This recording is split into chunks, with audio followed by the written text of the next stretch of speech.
Hey everyone! Today, we're diving into the story of a revolution, not one fought with armies, but with sound.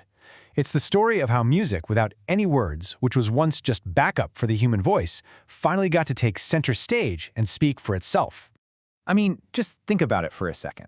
So much of the music that gives us chills today, from epic film scores to your favorite instrumental track, doesn't have a single lyric. But for a huge chunk of history, that idea would have seemed, well, kind of crazy, almost wrong. Instrumental music was the ultimate underdog, and this is the story of how it clawed its way to the top. Okay, so to really get why this was such a revolution, we have to understand the way things were. Why for centuries was the human voice treated as the absolute king of all music? Well, it really boiled down to three big things. First, theology. The main job of music was to carry the word of God. So music without words, it was just pretty noise. It didn't have a higher purpose. Then there's the philosophical angle. The voice was seen as this perfect, divine instrument, while something like a lute or a viol was just a clunky, man-made thing. And finally, the institution that mattered most, the church, which was basically the biggest employer of musicians, was totally focused on perfecting complex vocal music. That's where all the money and talent went. You know, this quote from the theologian Augustine just nails the deep-seated suspicion people had. They thought purely instrumental music was dangerous, that it was this temptation that could pull you away from God and toward, just earthly pleasure. It needed words to keep it in line. But change was in the air, and it showed up in the form of new tools, new instruments that started to push back against the old rules and give composers this whole new toolbox of sounds to play with. So let's meet our instruments of change. First up, the lute. And let me tell you, this wasn't just an instrument. It was a total status symbol. During the Renaissance, if you could play the lute, it meant you were sophisticated, you were cultured, you were somebody. It was the perfect instrument for this new era that was all about individual expression and achievement. And a huge reason the lute took off was because of the tech behind it, tablature. Think of it like the 16th century version of guitar tabs. Instead of having to read complex musical notation, it literally just showed you where to put your fingers. This was a complete game changer. It suddenly made playing really sophisticated music accessible to amateurs, and that created this massive new demand for solo instrumental music. Meanwhile, in the world of string instruments, there was this intense rivalry brewing. On one side, you had the viols. These were the quiet, complex, kind of snobby instruments of the aristocracy. They were played in private rooms for deep intellectual enjoyment. But then you had the violins. They were the loud, flashy, brash newcomers straight out of the dance halls. The viol was for the mind, the violin was for moving your feet.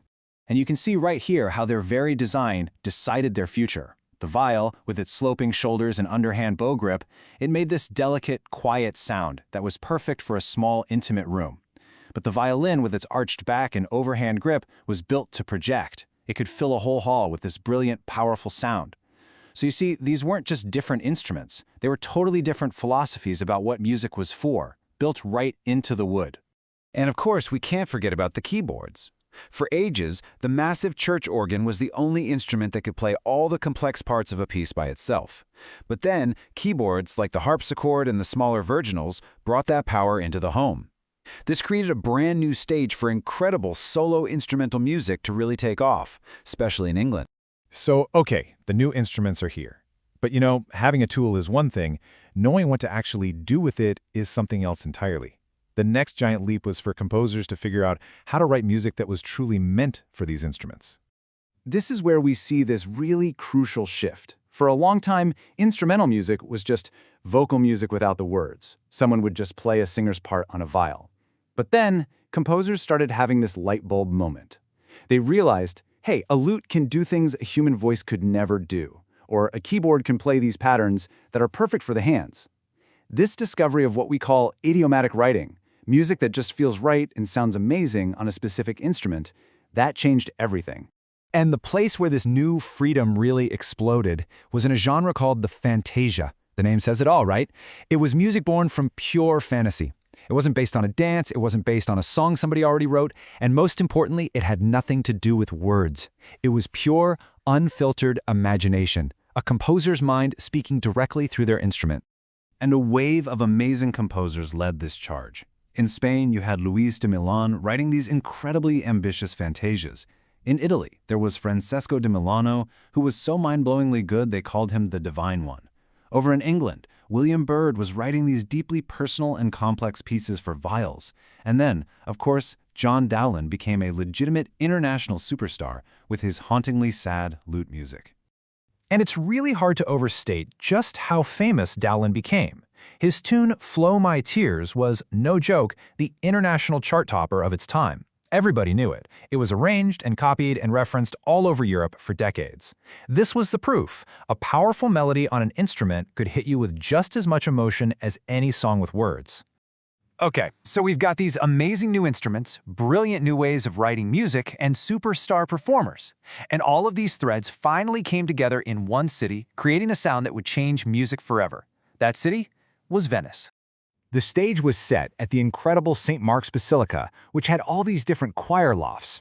A composer named Giovanni Gabrieli had this wild idea. He thought, why have just one choir when you could have several? So he split his musicians up, putting groups of singers and instrumentalists in different parts of the cathedral.